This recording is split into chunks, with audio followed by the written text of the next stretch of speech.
Starting with the Nimba Creations kind of mummy face and a chest piece that I'd made previously for a zombie makeup and I make and sell online.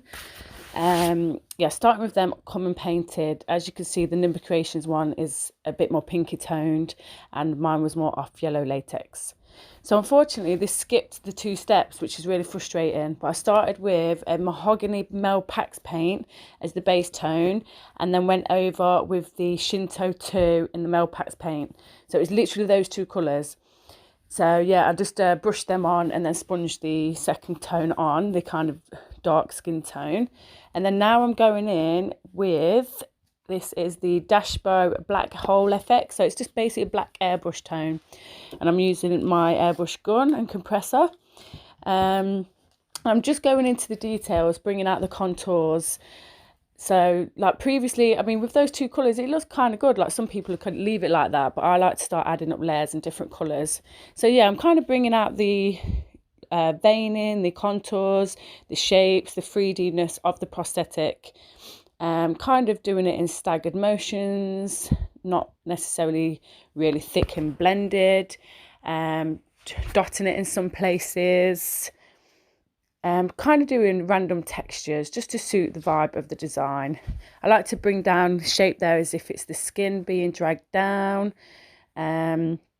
just to give it more shape and dimension, adding a few dots. And then, yeah, just continuing to go through the prosthetic and deciding what I want to bring out. And then obviously going to the face and doing exactly the same with the face. So working just around the gum area first, and then I'll go into obviously the skin texture, the wrinkles, the under eye, the contours of the face. And I'm trying to make it a nice muted black. I don't really want thick and opaque. I can layer it up where I need to layer it up. And some places I will go over it if I need more colour from it.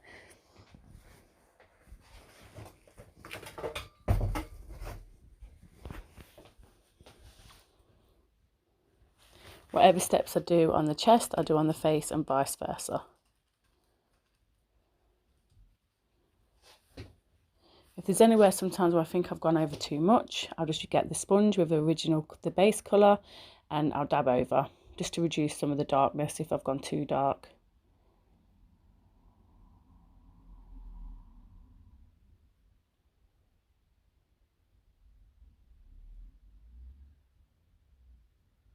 This prosthetic piece is really beautiful.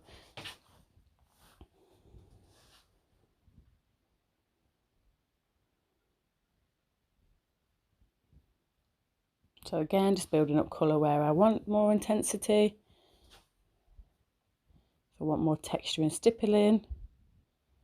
So now I've gone in with a cedar brown tone. And this is from Skillet Illustrator. And it was more orangey than I realised. But I didn't mind it. It's giving it that texture again. It's giving it different tones. If something was mummified or old and dying and rotting, you're not all going to have one specific colour. So, and it's still a nice tone to go in this family of colours. So I'm just placing it in random areas, kind of mottling it in some places. And then now I'm going in with one of my favourite ever colours. This is Marsh, and this is from Temp 2. It's Jura. Yeah, Temp 2 Jura line, Marsh 347. And it's a dark khaki green. And it's just beautiful. I love using it in kind of my decayed looks or zombie looks. It just gives a punch to the black without the black looking too black anymore. It's just giving it that bit of background colour. So then I'm going in with this is Pale Dead Tone. This is also Temp 2. And I'm kind of giving the skin an overcast now. It's like a layer of skin on top of all this background colour. It's just giving it that pale, deadly, ghastly feel. And it's just bringing another dimension to it. I can use it to highlight any areas, the edges of the wounds, the bones, the bits that are dragging down. So yeah, this is a good highlighting frontal colour now. I also use it to go over the teeth a little bit.